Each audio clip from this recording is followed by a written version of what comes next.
Good afternoon, everyone, and also to you, ma'am. By the way, I'm Jenny Omrogenti from Betelid HE2. Today, I will share you about my own understanding in this topic about Module 8. This picture is an effective leadership is the characteristics, behaviors, and prac- practices that enable a leader to guide their team or organization successfully. For example, in communication, because they communicate their vision, goals, and expectations clearly and constantly, and they actively listen to their team, valuing feedback and encouraging open dialogue. And decision making, they make decisions confidently and take responsibility for the outcomes, and they analyze information and consider various perspectives before making decisions. For effective leaders are adaptable, able to pivot strategies and approaches in response to changing circumstances. They remain composed and effective under pressure, demonstrating perseverance in the face of challenges. By focusing on these qualities and practices, and you can better understand what makes an effective leader and strive to develop their attributes in yourself or identify them in others. The next is natural leader style, because the innate qualities and behaviors that a person exhibits naturally when they are in a leadership role.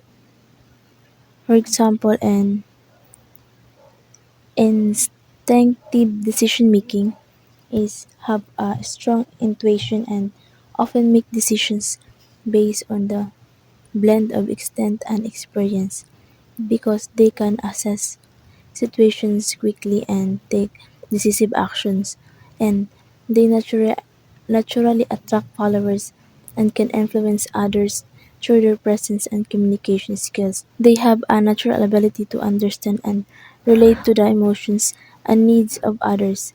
This helps in building strong supportive relationship within their team. And natural leader style in yourself or others is observe how these qualities and behaviors manifest in various situations. So it often stand out through their ability to inspire, influence, and guide others effortlessly, even in challenging circumstances. And also, they lead by example and create an environment where others feel valued, motivated, and empowered to contribute their best. The third one is super leadership, is management and leadership that emphasizes leading others to lead themselves and focuses on empowering employees to take charge of their own work and become self-leaders. For example, empowerment. So, for leaders delegate authority and encourage employees to take responsibility for their own actions and decisions. So this is providing the tools, resources, and training necessary for employees to become self-reliant and confident in their abilities. And self-leadership is the idea that employees can lead themselves.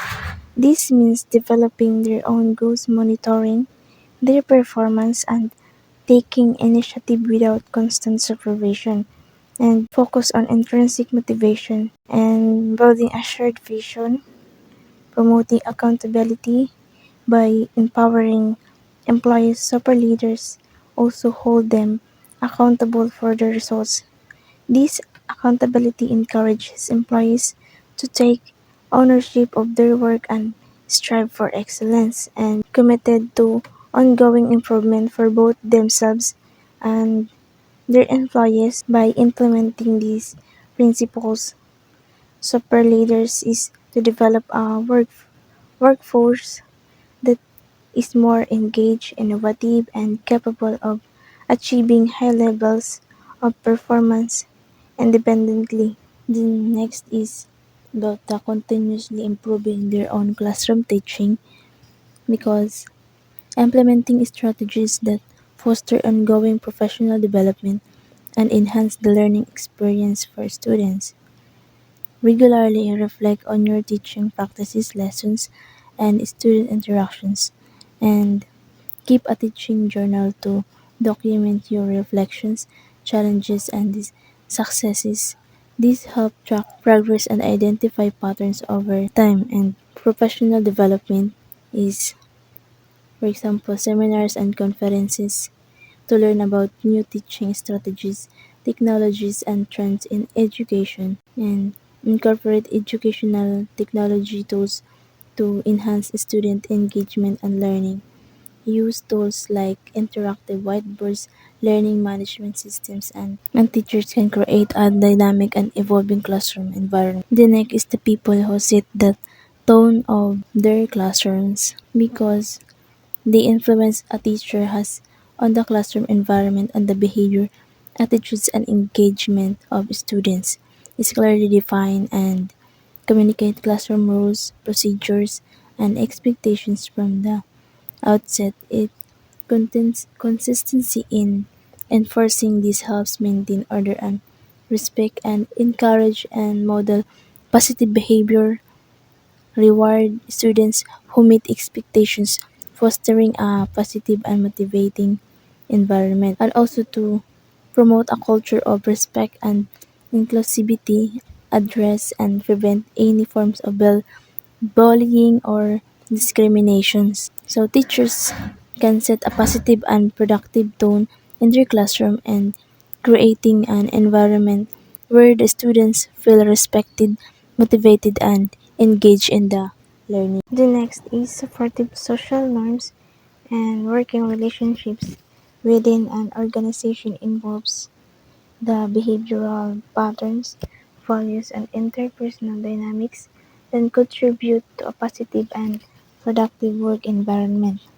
In social norms are the rules and shared expectations that govern behavior within a group. Supportive social norms are those that encourage positive interactions, mutual respect, and cooperation among employees. Because people interact on a daily basis, supportive social norms are evident in behaviors such as active listening, recognizing and celebrating achievements, offering help when needed, and showing appreciation. And effective and open communication is a key indicator to encourage transparent, honest, and respectful dialogue. The values that an organization promotes, such as inclusivity, teamwork, and respect, underpin supportive social norms, and understanding these values can help you see how they are manifested in daily interactions and company policies. And by the way, by understanding and fostering supportive social norms and strong working relationships, organizations can create an environment that enhance employee well-being and collaboration and overall productivity. The next is about the place them in leadership positions that match their skills, talents, and personality traits. Thoughtful assessment of their strengths and characteristics because conduct a skills assessment to identify the specific competencies and talents of each individual. This is include technical skills, soft skills, and specialized knowledge because review past performance and accomplishments to understand where individuals have excelled and demonstrate leadership potential by assessing and aligning individual strengths with appropriate leadership roles. Organizations can enhance their effectiveness and foster a more productive and motivated leadership team. The next is the teachers influence others under leaderships is the various ways they impact students, college, and the broader school community through their actions, attitudes, and teaching practices because in role model, teachers serve as a role models for student and college. demonstrating behaviors and attitudes such as respect, responsibility, and professionalism.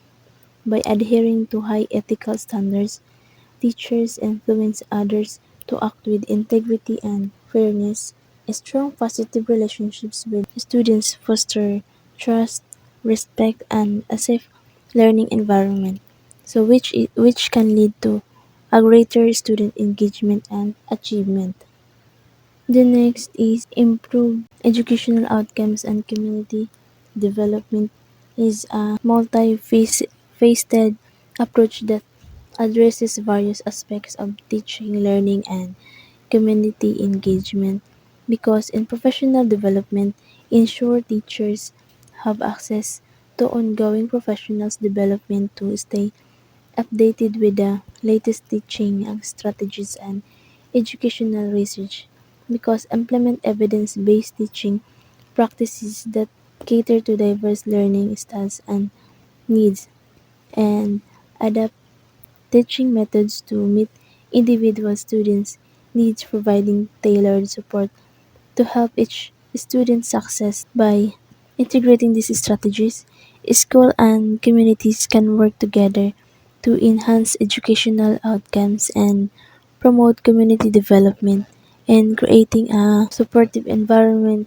where all members can thrive. The last one is all about the supervisor leads other teachers in instruction to make them as effective as possible involves recognizing the various roles and strategies that an instructional leader can employ because develop and communicate a clear shared vision for instructional excellence, ensure all teachers understand and are committed to this vision, and promote a culture of continuous improvement where teachers regularly reflect on their practice, seek feedback, and make adjustments, and implement interactive processes for instructional improvement is ensuring ongoing and enhancement of teaching practice because a supervisor can effectively lead and support teachers in improving their instructional practices, ultimately enhancing their effectiveness and